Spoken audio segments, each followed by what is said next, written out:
boy. All right, everybody, we're back down at the rental again. I decided I'm gonna do a little sheetrock mudding, and you can see there was a big hole there.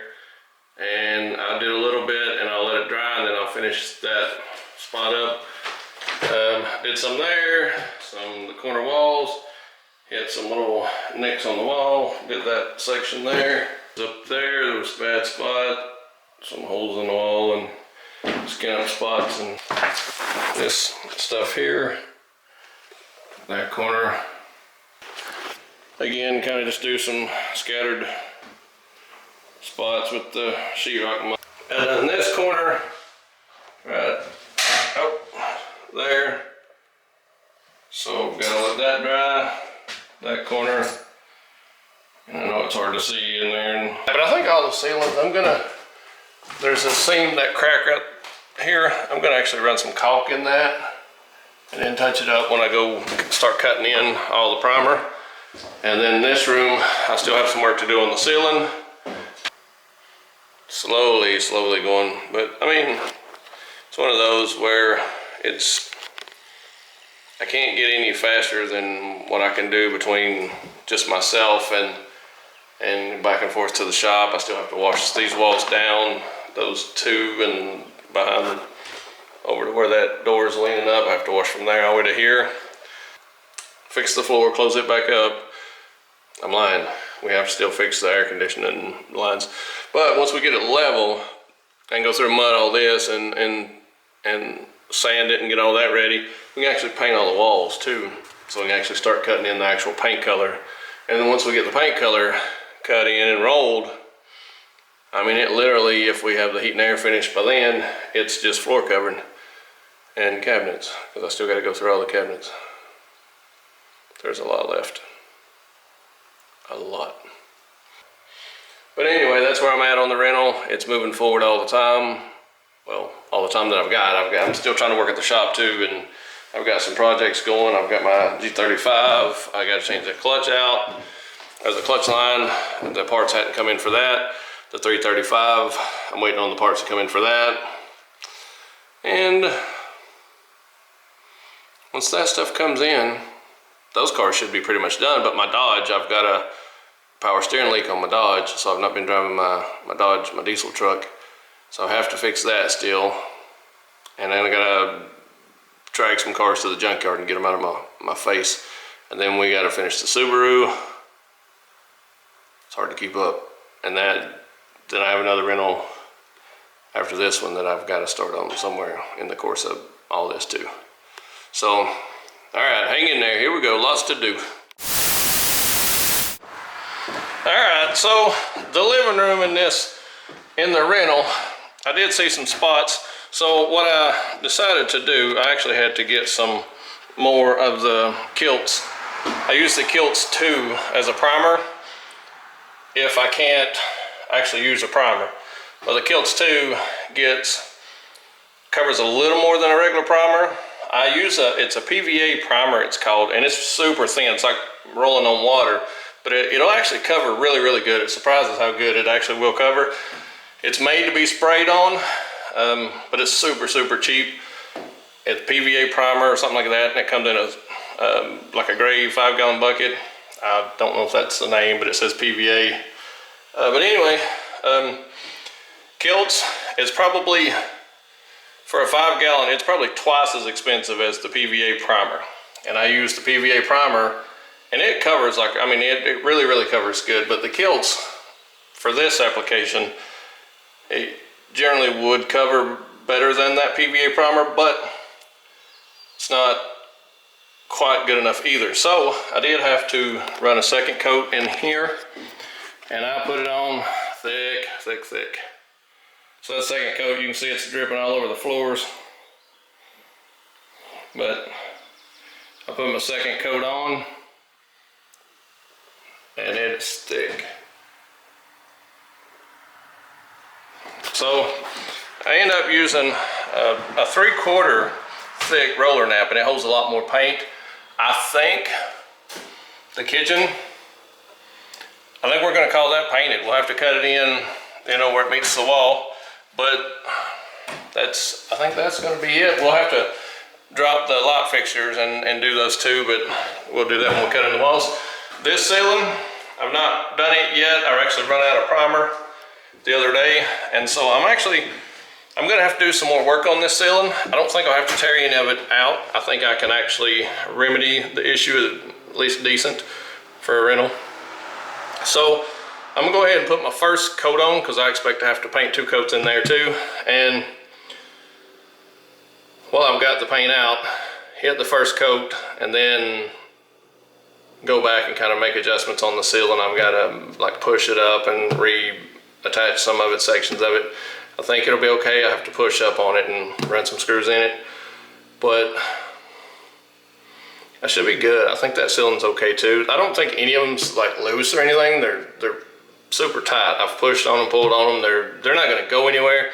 Just originally, before the roof was fixed, the sheetrock had gotten wet and it had bowed. And well, the thing about sheetrock, I worked for a restoration company years and years ago. I used to, and well, sheetrock gets wet.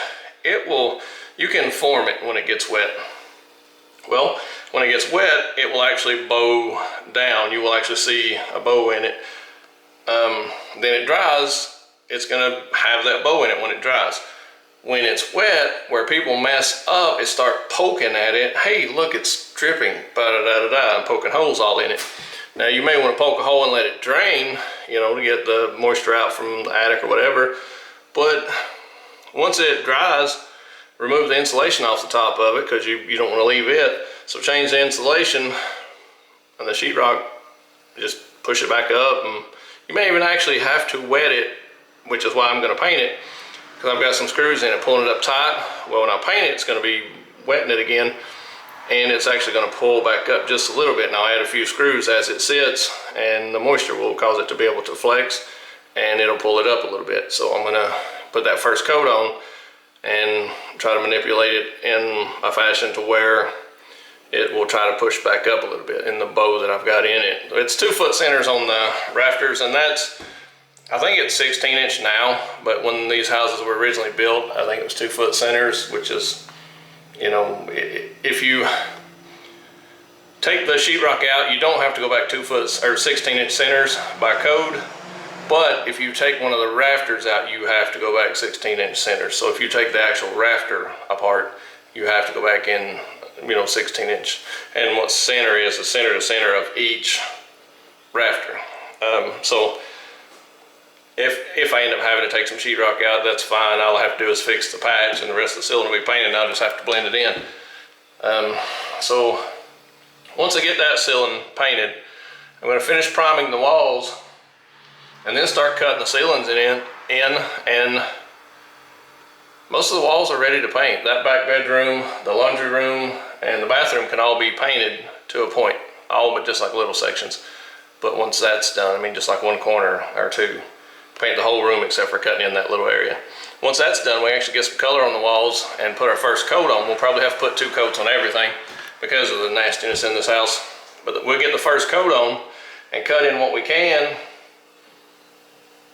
I mean, really, we just clean the floor and get ready for floor covering, and we can put our second coat on, put our carpet and vinyl and stuff down, and then we'll come through and put our trim and touch up, and we should be good. But there's still a lot between here and there. It sounds like it's not a lot, but floor in every room, and all the cabinets. I'm going to pull all the cabinet doors off. I've got a lot to do with the cabinets. That'll take some time, and they still have to be cleaned. The floors still have to be cleaned. The trim has to be popped up, and this floor tore up in the kitchen, and we got insulation and the insulation in the floor in here. But I mean, all the extra stuff will just take a few days, you know. So I get some help in here. Possibly, I was supposed to have 2 or 3 people help, but no luck so far. I did actually come back, hit a second coat on some of the sheetrock work, some of the mudding and stuff. The second coat actually kind of laid down the damaged spots, kind of cleaned them up a little bit more. I may end up having to use one more coat on the spots I have worked on. Some of them are a little more damaged, and so maybe 2 more coats, so maybe 4 at most, I think. I think they'll clean up in 3, a majority of them. And then there's a few bad spots that I've not put any mud on because it's going to take a while, and I'm just not ready to get started on a couple of bad spots. So, but I can do a lot of other stuff between here and there and just concentrate on that bad spot once we get down to the minor stuff. And so I can put a coat of sheetrock mud on it, walk away from it, and work on some other things, and then come back and sand it, maybe skim it again, and then, you know, but we'll get there shortly. So, all right, making headway all the time. Here we go. All right, I do want to give a before on this ceiling.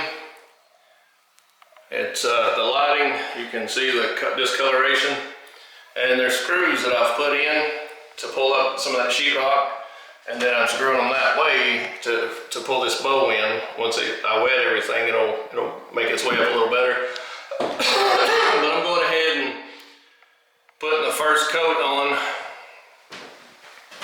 and you can see it's, you know, got some staining and that type of stuff. So this is before. You can see all the discoloration. And again, this is a rental, and you see the damage that I've dealt with on just a few that I've actually put videos out on. So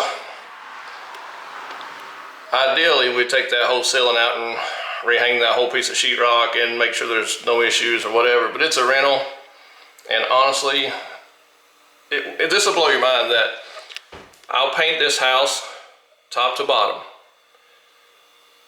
and the possibility of in 6 months having to paint it top to bottom. And I mean, and this always blows my mind, why in 6 months do I have to paint the ceiling again? I've lived in my house 4 or 5 years, and the ceiling still look great. The bathroom, when we don't have good ventilation in there, but 90% of the ceilings in my house, 5, 6 years or so, hadn't had paint. I'll move her in here, and literally in 6 months, they'll end up running off, or I'll evict them, or something will happen, and I will have to paint the entire house again. I can get walls, not even every wall, just a couple of walls, fix some sheetrock maybe in 6 months. Not paint the ceilings again. That just blows my mind. But anyway, there's the before on this one, and we'll roll it and take 10 minutes to roll it, and then we'll come back and look at it and see what it looks like.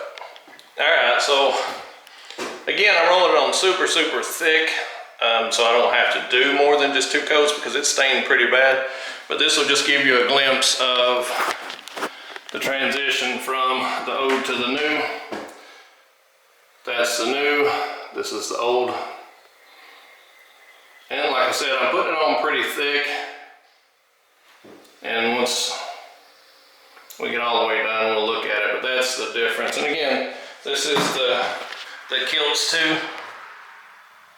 And I'm using a 3/4 roller nap, the actual roller piece, 3/4, and it goes on thick. So you probably, you don't want to do this combination if you've already got your carpet down without dropping some kind of drop cloths or something. Generally, you'd want to start from the top, work your way down. You would want it to come in and do all the repairs, fix all the water, any water leaks, fix any damaged anything, sheetrock, mud, flooring, tear out the old, get it prepped, ready for new, get it cleaned out, cleaned up, and do your paint. Then not the very last thing, but you want to paint, and then the very last thing, put your floor covering down, and then go back and trim everything out, but have everything else done by then. I mean, I'm putting primer on the walls, and I've got a hole in the floor in the living room, and the kitchen floor is still trashed, and the cabinets are still nasty. So, like I say, I know that I jump around, I get that. But anyway, all right, back to it. All right, so I got the paint on that ceiling, and I was in the paint, so I kept painting. And so I went ahead and hit the walls too. But I had a piece break out of that. So evidently where they'd worked on it before, it's gonna be a patch. So I probably have to cut that area out. I'll just cut a big square and frame it in. But you can see the difference in the actual, still pieces falling. But yeah, that's gonna have to be tore out, and I expected it to. It's one of those things where you don't really know what it's gonna do.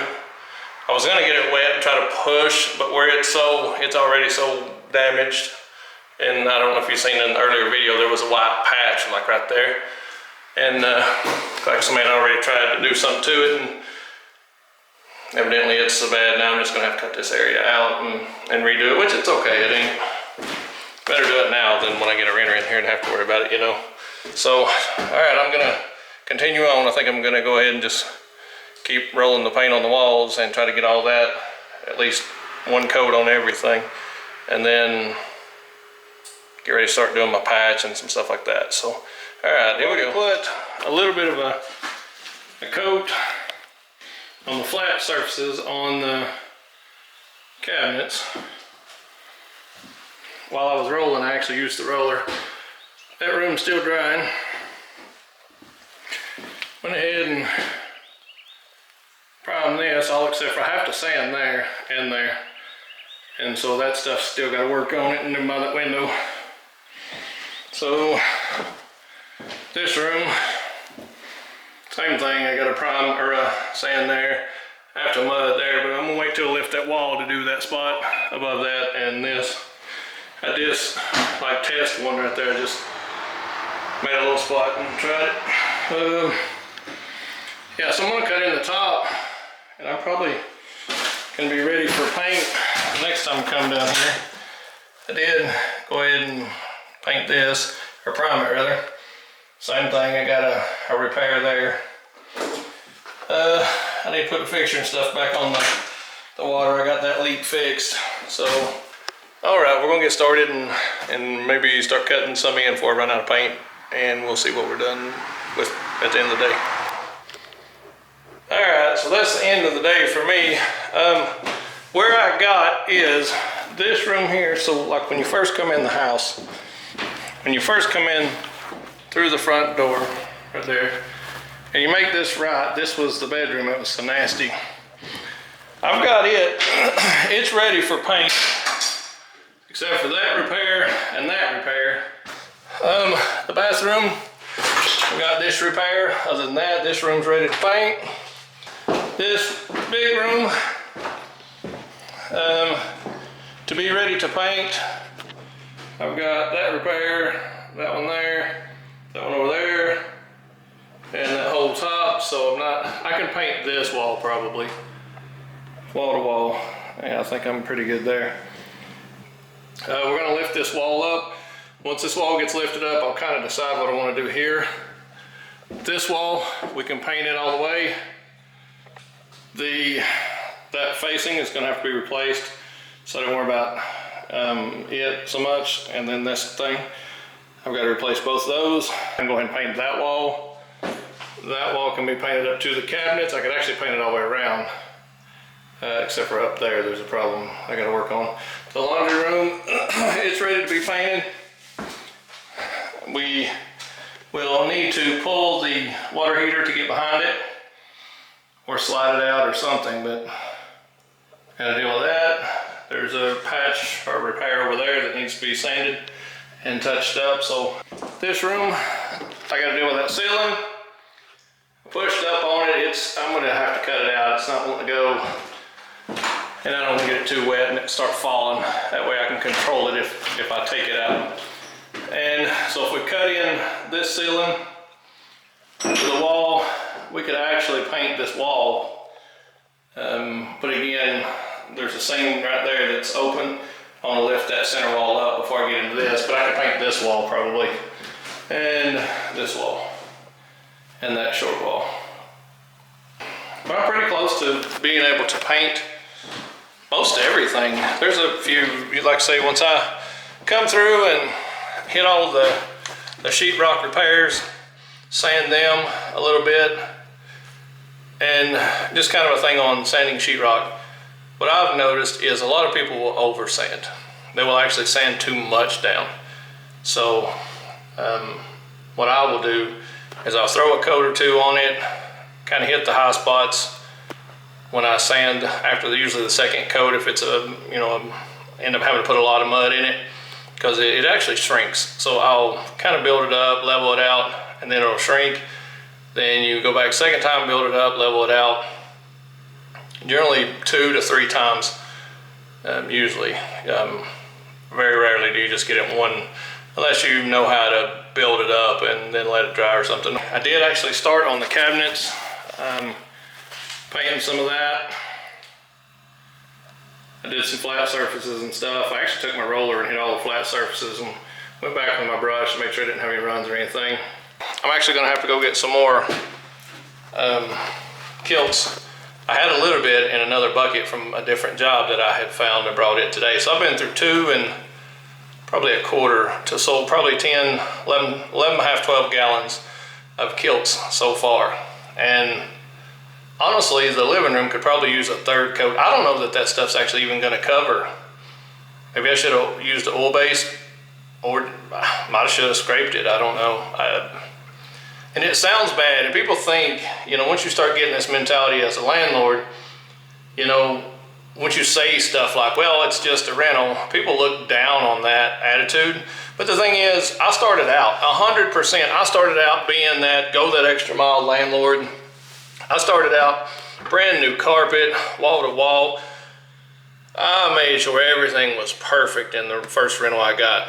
In 6 months, I would say probably 70% of tearing sheetrock out and fixing plumbing and a whole bunch of other stuff that I had to do when I first bought this house and it had damage.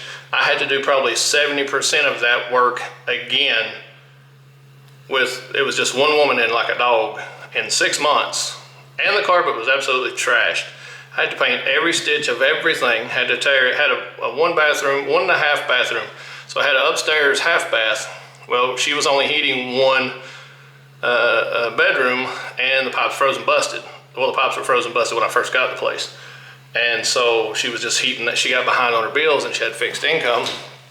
And so she got behind on her bills, started heating just the 1 bedroom and the pipes frozen busted upstairs. So when she ran out in the middle of the night and half cleaned the place, I had to repaint everything. So as I'm getting in there, getting started, I got my paint, got everything, and I was like, I gotta clean carpets and do some painting and I might get lucky. Well, I had the water people come turn the water on and it starts raining from the upstairs in the bathroom on top of the other one, and sheetrock falling and all this, and I didn't know. So I tear all that back out and all the floors were soaked and I had to redo all that pipe and up the wall, the exterior wall, frozen busted, and yeah, so so don't misunderstand when I say I'm only gonna do so much, because what you're gonna do is waste money. And that sounds so bad to say, but it's my personal experience. I am not judging a soul in this world. I'm basing it off experience. I mean, literally, like I said earlier, I have to repaint ceilings in 3, 4, 5, 6 months. That's insane to me, to have to repaint the ceilings every time a renter moves out. I'm not trying to justify my attitude towards the renters or the rentals. I'm trying to go through my mind and try to stop myself from overdoing it as if I was doing contract work for somebody and I was, getting paid to go that extra mile, to do a little more. Because I would probably spend a week at least in each room of this house to get it perfect, because there's the tape joints are falling. You would end up having to retape all those joints. The tack strips have to be pulled up. The doors need replaced. And doing it by myself, I would personally take this whole bedroom out, the sheetrock completely out.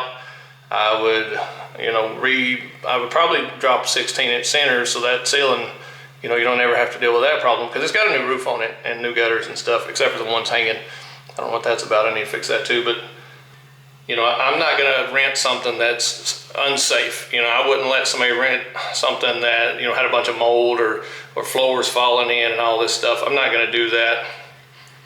Now, have I had that issue? Absolutely, but I didn't know I had that issue. There was a renter that didn't tell me that this was going on. So, minus this center wall,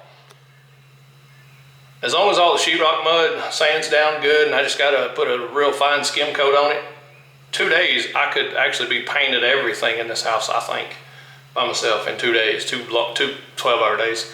I could be done painting, cut in and rolled, and maybe 3 tops. But yeah, as long as I don't jump around. But yeah, I think I'm gonna call it a day. I won't be back tomorrow. That'll give me another day to let the sheetrock mud dry. It wasn't as thick as it was the first time, but still, it's real humid in here where the heat and air is not working. And I've had the doors open all day, but it's been rainy outside, so it's a little humid in here. So I'll give it a little more time to dry, but I do have stuff going on at the shop I need to deal with tomorrow. Some people paying rent and payments on cars and stuff, so I have to be there tomorrow. We could realistically, if I had a couple guys, a couple of days, I could probably have his house done in a week, but I can't find any help.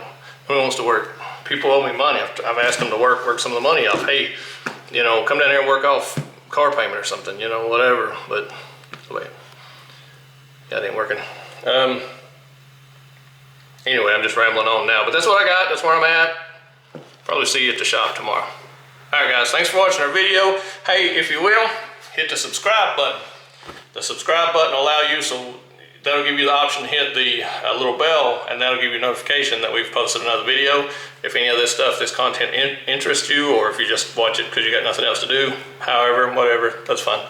Any kind of feedback, hey, send us some positive feedback, negative feedback, it don't matter, send it, whatever. If it's too bad, I'll delete it, but that's cool, whatever. But yeah, anyway, thanks for watching our videos, guys. We really appreciate it. Follow us on Instagram at Chesser Drifting. We're on Chesser Motorsports on Facebook, and we do have eBay set up now with the Chesser Drifting, and we're gonna put some parts on there too on the Chesser. It's actually Chesser Motorsports is the actual eBay name. That's our sell or whatever you call it. That's what we sell under. It is a new account. There's like 0 sales or any of that stuff. We just now got it set up. It's ready to go. Got everything, the PayPal, everything's there. So if there's anything you see on there, we're gonna start selling some of the parts that we're taking off of some of these cars, the BMW factory stuff, the G35, we have some stuff off of it, just some random bits and pieces of car stuff if there's anything you need there. But we're on there. Our Chesser Drifting merch is on there. Our lanyards, our stickers, decals, all that stuff is there. But it's Chesser Motorsports is the actual sales ID or whatever. So yeah, hey guys, thanks for watching. We'll see you on the next one.